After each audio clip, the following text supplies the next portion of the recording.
Hello, welcome to my presentation. My name is Linda Seira Majanku. The title of this presentation is Hebrew, Ivri, Ewe, Eve, the Black Man. I want to start off by clarifying the correct pronunciation of the word Eve. This is the actual pronunciation of that word which became Hebrew or Ivri or Ewe. The pronunciation is Eve. To make this V sound, you have to purse your lips and force air through your lips. And while forcing air, you create a vibration sound. So, V, V. The topics that I'll be speaking on are the exiles of the Eves, their identity, a signature cloth called the Kente cloth, the shofar or horn, male circumcision, migration routes, and we'll talk about some Ewe words. I'd like to acknowledge those who have laid some groundwork before me. B'nai Israel, I thank you for your hard, diligent work. Your research is phenomenal. Mauvi, thank you for your work. Holali Togbi Wonyo, thank you for the Ewe word uh, definitions on your YouTube channel. Rabbi Akwete Ama does a great work. And lastly, but not least, is Mrs. Ellen Apenyo, who is actually my mother, who does not have a YouTube channel, so you don't need to go search her, at least not yet. Benai, Mauli, Holali, and Rabbi Akwete all have YouTube channels and other social media outlets, such as Facebook. So please go ahead and Google them, find them. They are a wealth of information. Let's talk about the captivity, slavery, slaughter, and exile of the Eves. We know about the Babylonian captivity, the Persian. We know about the Crusades, the Arab invasion, and the War of 70 AD. These are all major captivities, slavery, slaughter, and exilic moments for the Eves or Hebrews. And where did they go? They fled toward Egypt. They fled toward Ethiopia. Africa was known as Ethiopia in those days. There are many West African, or let me say African generally, African oral histories which tell of their origins being in the Northeast. You find the Eves, you ask any Ewe where you came from, they'll tell you we came from the Northeast. You ask the Akans, they'll tell you they came from the Northeast. The Lembas say they came from the Northeast. There are many tribes in Nigeria who say the same. The story is consistent, and you will find so many similarities in these cultures and traditions, which are very identical to the biblical Hebrew traditions, not the modern Hebrew traditions, the biblical Hebrew traditions. Israel's favorite sanctuary is Egypt. Abraham went to Egypt in Genesis 12. Jacob and his sons went to Egypt during famine. They actually settled there and stayed there for many, many years. And there's no mention in the Bible of Israel not being able to understand the Egyptian languages or language. Israel and Egypt spoke either the same language or mutually intelligible languages. We know of Jacob's migration into Egypt in Genesis 46 to 47 and also in Exodus 1. Hebrews flee to Egypt during multiple invasions. That was the norm, to the extent that in Jeremiah chapter 42 to 43, when there was another destruction, another invasion, they wanted to flee to Egypt once again, and Jeremiah said no. The Lord God said, if you flee to Egypt, you and Egypt will all fall together. Egypt will be destroyed, you will be destroyed. Yet they still went anyway, because that was their favorite sanctuary. Again, Joseph was directed by an angel to take his wife Mary and son Jesus, or Yesu, and flee to Egypt. We see this in Matthew chapter 2. Why was Egypt a good hiding place? Hebrews or Ebers and Egyptians looked alike. The same skin color, same physical characteristics, same different shades in skin color. Joseph's brothers did not even recognize him when they came and saw him in Egypt. They didn't even know that it was him. They thought it was another one of the Egyptians. We find this in Genesis chapter 42, verse 8. Jesus, Mary, and Joseph were able to hide in Egypt. They blended in with the locals. They felt at home. They were one of them. We find this in Matthew chapter 2. Roman soldiers mistook Paul for an Egyptian. We find this in Acts chapter 21, verse 36 to 39. So as you can see, Egypt and Israel might as well have been twins. They were many times more friendly than times when they were not friendly. Here are some paintings which Egyptians, paintings and sculptures which Egyptians made of themselves. These paintings and cultures date back 2,000 plus years ago. Ancient Egyptians painted themselves as black people. The Caucasian features came later as the Edomites, aka Herod. The Greeks, Romans, and other foreigners began to produce offsprings with the original people and replace them. Of course, they start at the top. So Herod married a Hebrew woman, an Ewe woman, produced offspring. Never mind that he murdered all his sons so that they would not succeed him. But that was the plan. They infiltrate, they marry at the top, and before you know it, the foreigners have the power. They take over the government, they take over the priests, they take over. The one reason you can see that Jesus detested the Pharisees, they were part of the problem. They were part of the problem, observing their own cultures, their own traditions, than the actual law which was given to them, Hebrews, the Eves. So these pictures are pictures that I took myself at the Cincinnati Museum Center. They had a traveling Egypt display. I was so fortunate that day to have been there because they were only there for a short period. They were traveling from city to city and then would be heading back to Europe and returning most of these artifacts to the British museums and other museums throughout Europe. This is called the Lachish relief. This relief is actually found in the British Museum now, but it's a relief that was uh, made by the Assyrians. Let me read this. Inhabitants of Lachish, a city in the kingdom of Judah, captured by the Assyrians several hundreds of years before Christ.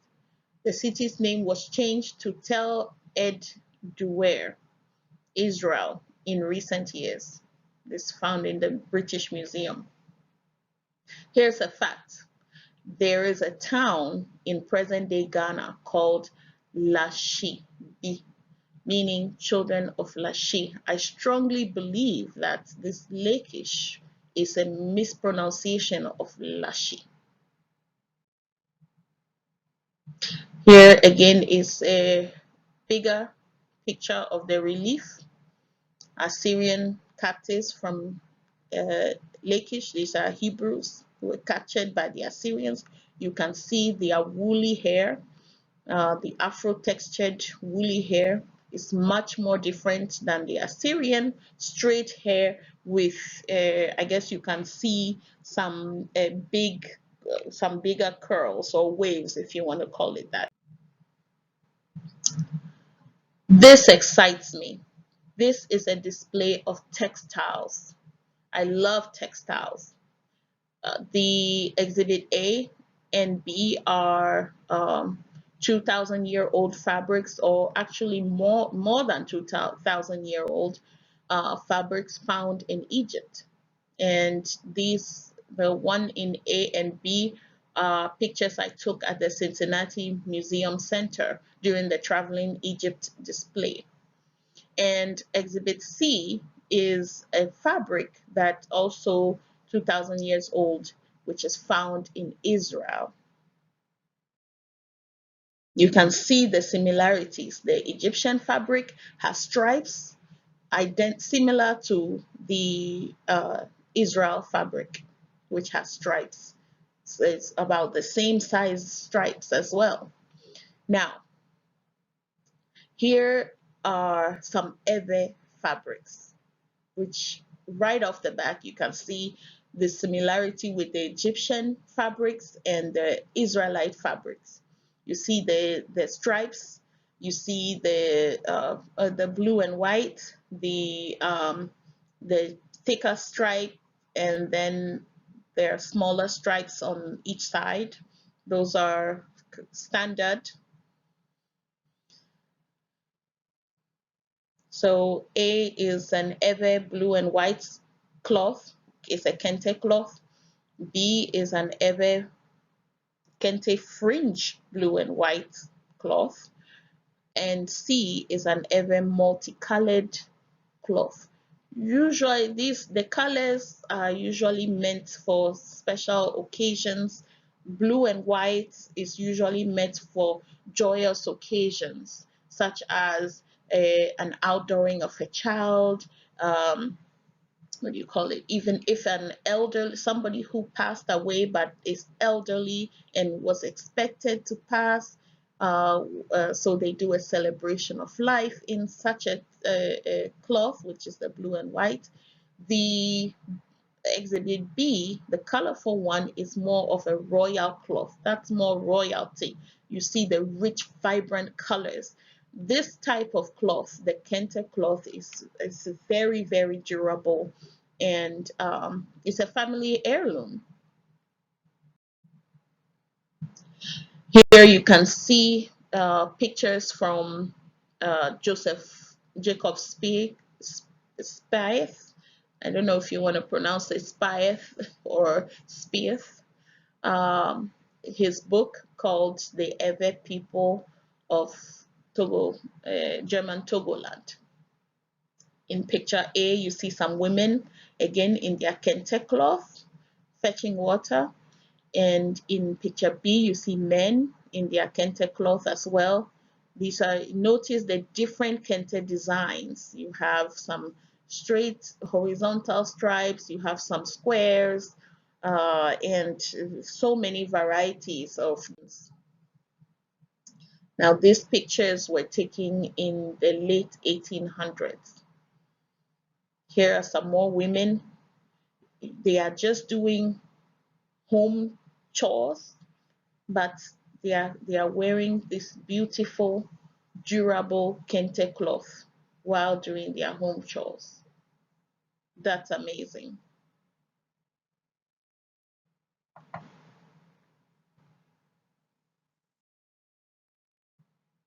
This kente on a model is taken from, it's a picture from the Philadelphia Museum of Art. Kente is worn and woven by many people in Africa, in West Africa predominantly. Ewe Kente, however, is known for its quality and durability. It's a family heirloom. The oldest surviving Kente cloths today are Ewe Kente cloth. Kente is Ewe is Kenate, which means part it and beat it. So you spread the thread and then they put the loom through and they beat it down to make some tights weaving designs. This is simply the description of the weaving process of the cloth. Traditionally, men take on the task of weaving. The women spin the cotton and the men weave the cloth. Kente, Joseph's cloak of many colors. As you can see, look how regal and vibrant this cloth is. The story of Joseph says that his father, Jacob, wove him this cloak of many colors. And as I said, traditionally, Ewe fathers, the men, are the ones in charge of the task of weaving. In fact, they weave cloth for their entire family. It's the man's duty to clothe his family. So actually, if a man finds his wife in another man's cloth, there's war in the home. He is not going to be happy. Of course, he will suspect his wife. So the man weaves the cloth. Of course, the mothers also teach their daughters to weave. The women also learn to weave. However, it's only to weave out of necessity. It's only to weave out of necessity. The traditional duty of clothing the home is assigned to the man, the patriarch of the family. So Jacob wove cloth for his entire family. However, the cloth of many colors is a royal cloth. The vibrant richness is assigned to royalty. He wove this cloth and gave it to Joseph, confirming his dreams of being the leader over his brethren. So Jacob was indirectly crowning Joseph as king over his brothers. This is why his brothers hated him and sold him into Egypt.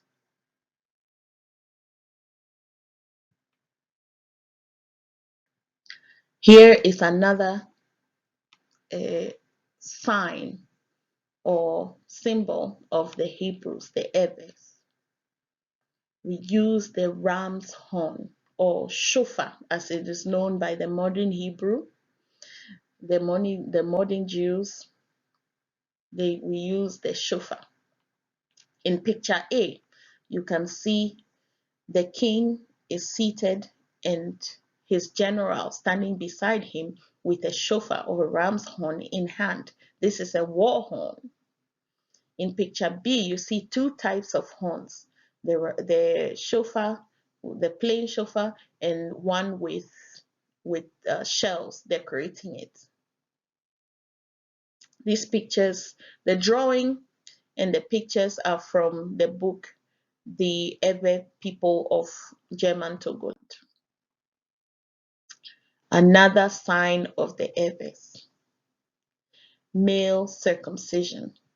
What is circumcision anyway? In Genesis chapter 17, verse 9 to 10, God commanded Abraham to circumcise and circumcise his offspring. He gave him circumcision as a, a covenant between God and Abraham. And the verse says, "And God said unto Abraham, Thou shalt keep my covenant, therefore, thou and thy seed after thee in their generations. This is my covenant which ye shall keep between me and you and thy seed after thee. Every man child among you shall be circumcised. So keep in mind that Abraham was commanded to circumcise every man child. So Abraham had two children. He had Isaac, he had Ishmael first, then he had Isaac. So he circumcised both of them. Here, the map here that you see is a map, a world map of the circumcision rates around the world, which was released by the WHO in 2006.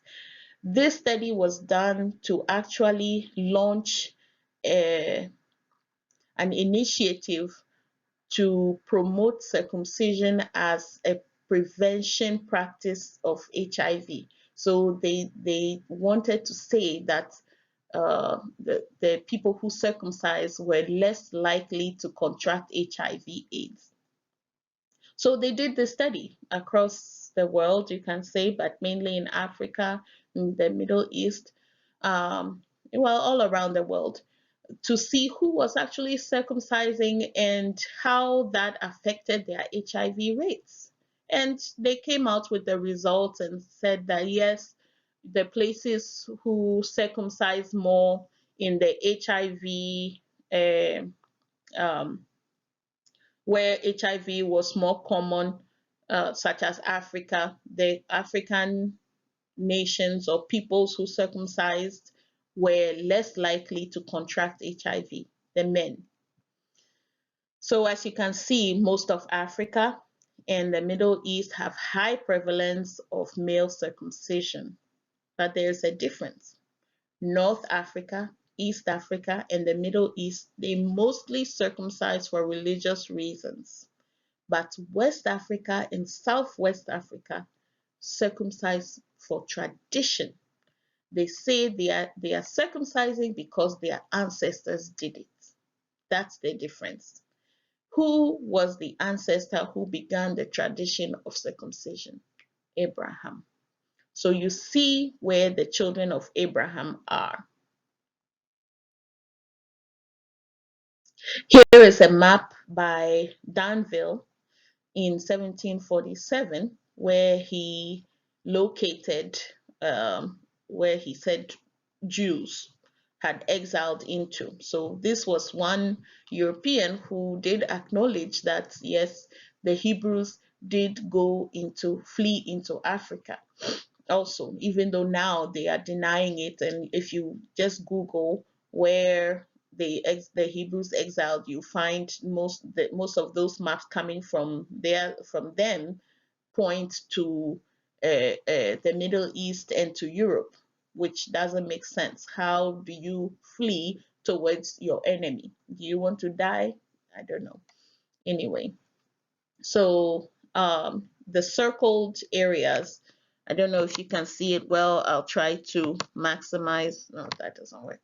But the circle areas in the fine print says Falaja Jews on the right, and then in the middle says Lam Lam, and it says Jews also exiled here. And the third circle, which is on the west coast of Africa, shows where the kingdom of Ouida is, and many cartographers labeled this area as the kingdom of Judah, which is not far from the truth, which is very, very accurate back when they were admitting that the Hebrews were in Africa. And here is the map closer.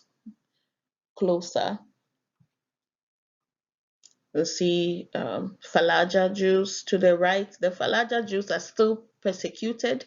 When you look for Falaja Jews, you'll find that they look just like the West Africans. They look like the Sudanese. They look like the Africans. They are not the mixed race Ethiopians that you find today. They are not at all. They are actually pure African-looking people. Here is another map by Emmanuel Bowen, also in 1747, which also has this area in West Africa labeled as the Kingdom of Judah. Mind you that this was also the slave coast, and at the same time, this is exactly the spot of the Dahomey Empire.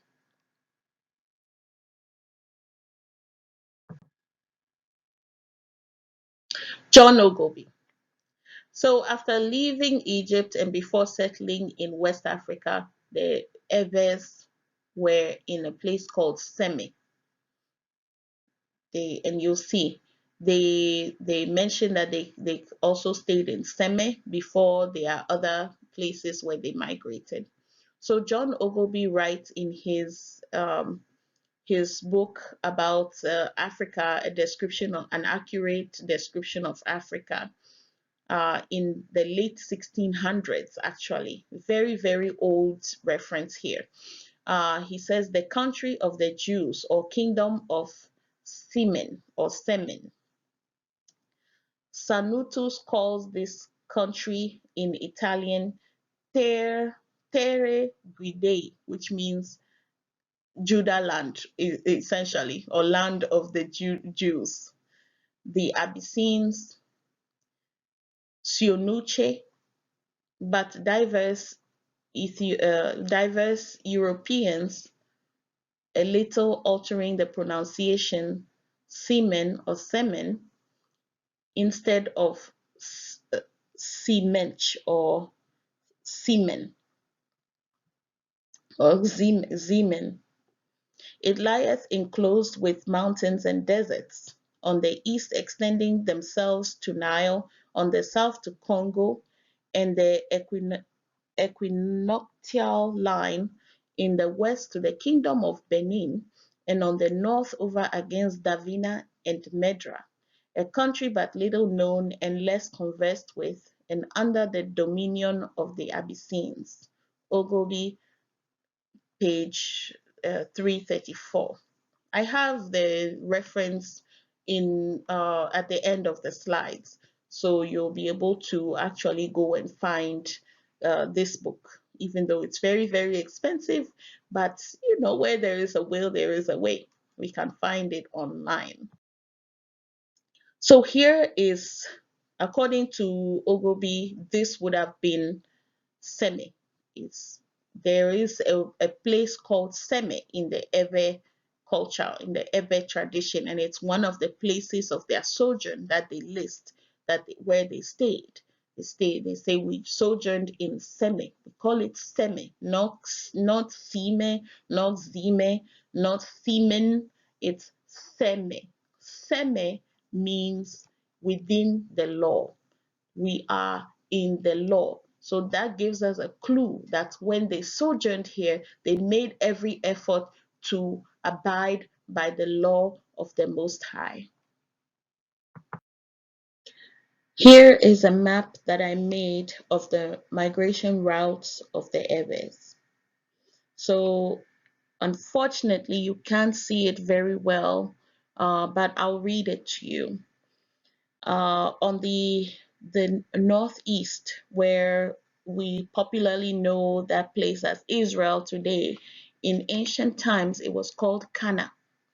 Before it was called Palestine, before it was called Israel, it was called Kana. The Ewes migrated from Kana to Keme. Keme is the ancient name of Egypt. Keme in Ewe, Keme means in the sand. Keme. From Keme, they migrated downwards to a place they named Seme. Like I said, Seme means within the law. They are trying to abide by the law of the Most High. Then from Seme, they spread out. Some went towards the west, some went southwest, others went south, where we find the Lembas. Southwest, we find Congo and Angola, and we know there are historical documents of Hebrews being in those areas. We will focus on their migration towards the west because that's where the people who call themselves Ewes today, that's where they are. So from Semen, the Eves went to a place in present-day Nigeria called Ile Ife. Ile Ife was actually in the southern part of the Sokoto Empire. And Mohammed Bello, the Sultan Mohammed Bello, was noted to have written that he knew of Hebrews living in the southern part of his empire. From Ile Ife, the Eves went to Ketu. Ketu in Ewe language means in the bowels of the sand. So in within the sand also. So it's similar to Keme. From Ketu, they went to a place they called Tado.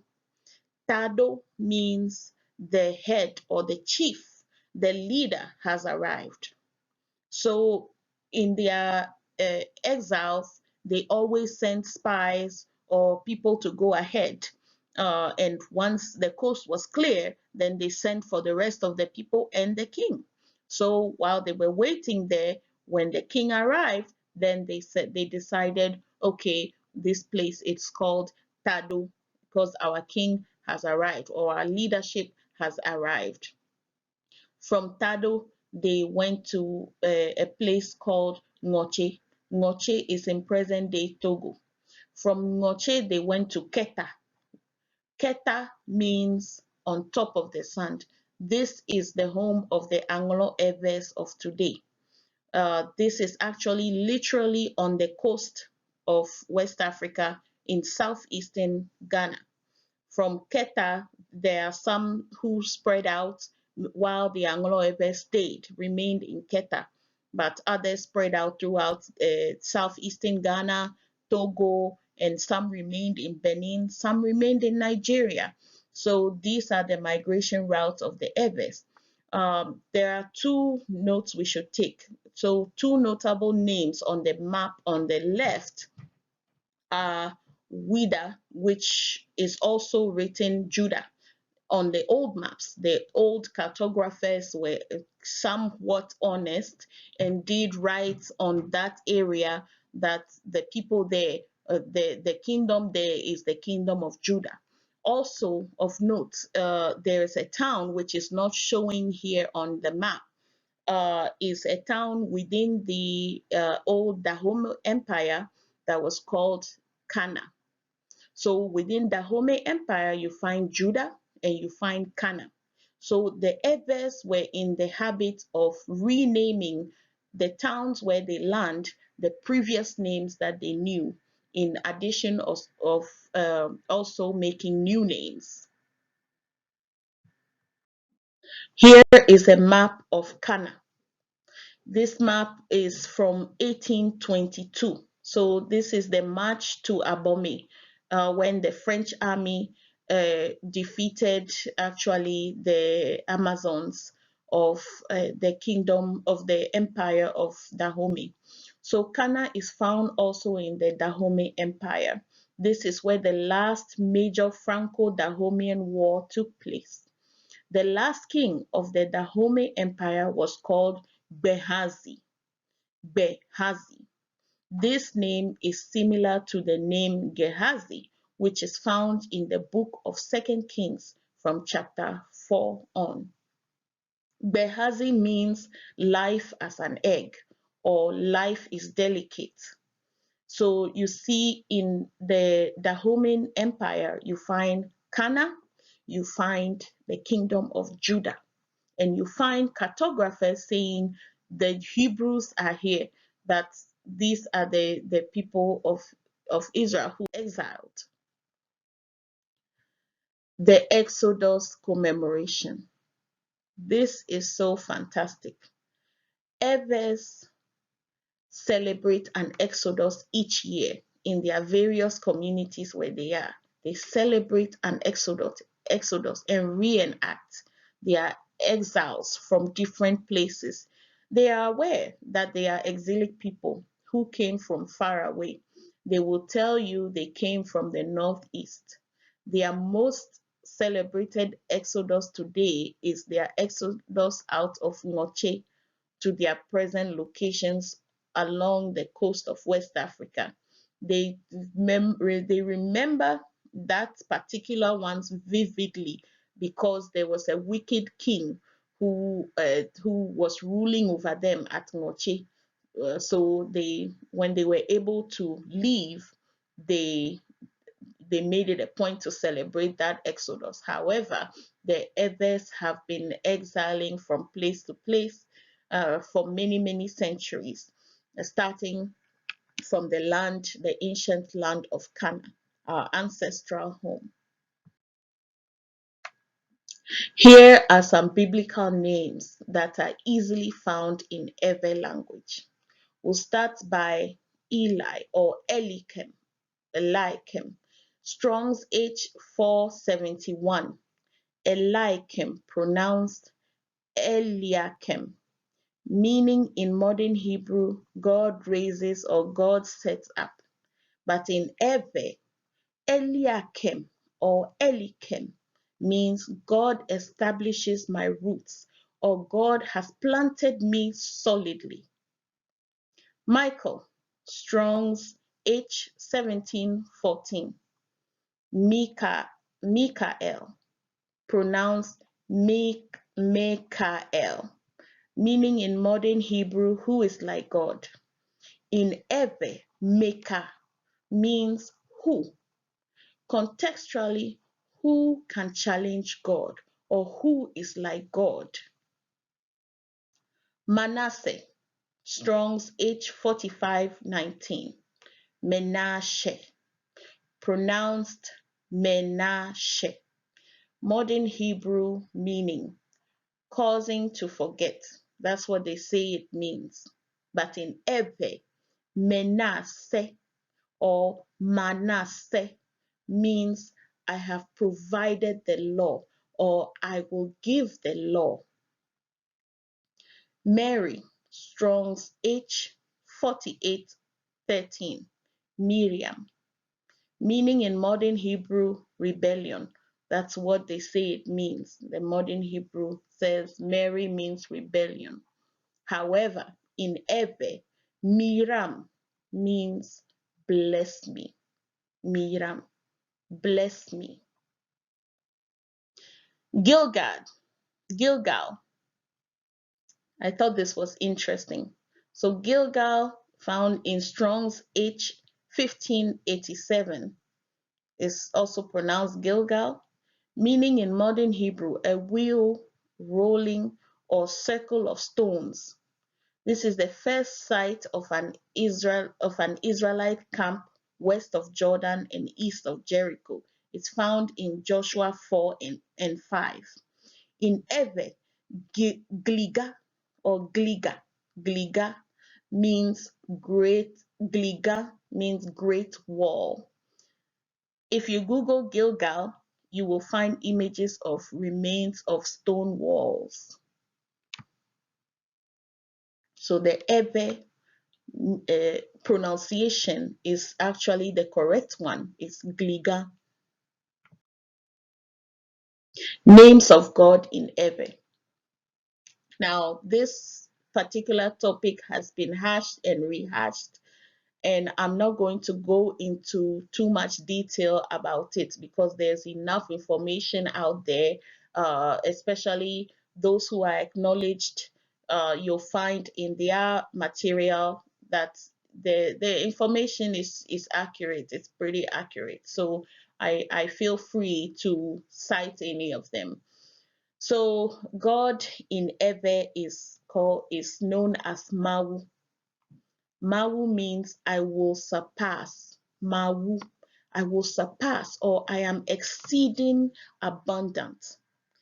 In Ephesians 3:20 says, now unto him that is able to do exceeding abundantly above all that we ask or think, according to the power that worketh in us. Mawu means I surpass, I will surpass, or I am exceeding abundant. I will do more than you can even imagine. What a wonderful name. YHWH.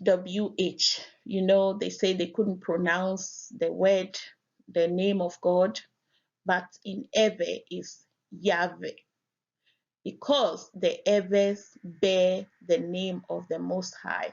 Please see Holali Togbi Wonyo's videos about this. In 2nd Chronicles chapter 7 verse 14. If my people which are called by my name shall humble themselves and pray and seek my face and turn from their wicked ways, O Lord, forgive us. Then will I hear from heaven and will forgive their sin and will heal their land. The people called by his name are Ewe. The Ewe is the original name of the people before we spread out into all the corners of the earth. We are the Ewe people. Yesu, Jesus, as you know him.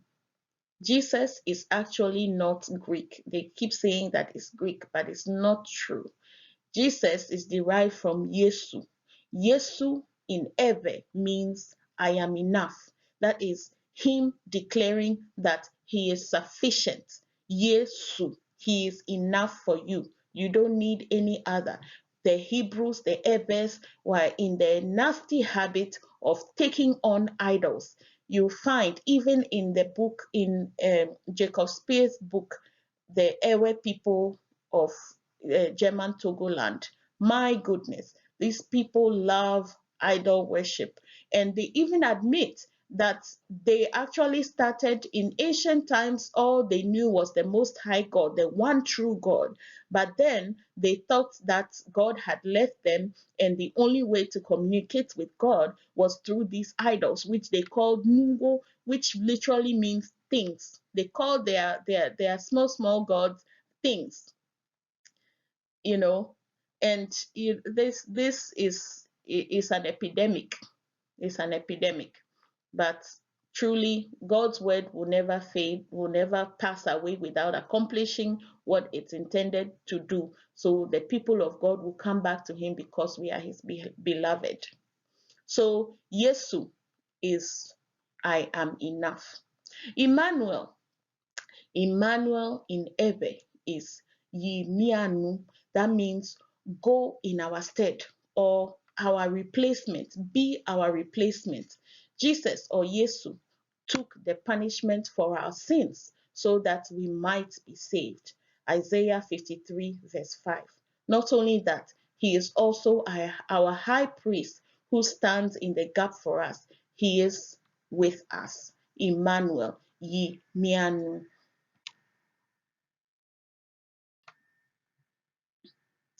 This is an Ever song. This Ever song, I don't know how old it is. I just know that I knew it since my childhood. My mother tells me she knew it since her childhood. Nobody can really tell us how old this song is. But the song, let me read it. Let me read the interpretation in English to you. It says, O Moses, lead the children of Israel to Canaan. When you reach Canaan, lay down your burdens and embrace each other. When you reach Canaan, lay down your burdens and wipe away each other's tears. Let me try to sing it to you in Ewe. O Mose, Plo Israel yi Kana. Nemiedo Kana, miadro agbadi, miawatu na mianuewo. Nemiedo Kana, miadro agbadi, atutu adati na mianuewo. That's a beautiful song I've known since my childhood. I strongly believe that this is a song that we sang during our exiles from Canaan to where we are now. So what's the point of all this? The point is this is ours to own. We must reclaim our identity and come back to our original selves.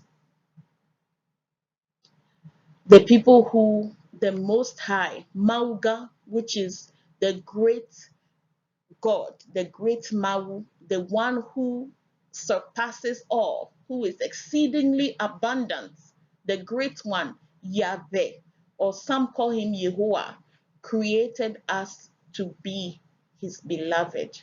We need to come back to him. The Bible is our book. Our ancestors wrote those books in it, and other books which are hidden from us for a time. We will know those books. We are beginning to find them, but not all of them yet. For a time, they are hidden. Yesu is our salvation. We must not reject that part of our story. Anytime that we have questions, we should not start by rejection. We need to start by investigation and asking questions. We have to seek our own history. It is our duty to seek and find our own history and return to our original selves as children of the great Mauga. We are his chosen people. Here are some references if you want to look at some of the maps, and also John Ogilvy's book and some other references. Please feel free to do so. I will be probably putting up more words, more Ewe words that are found in the Bible to teach you how to pronounce them. Thank you so much.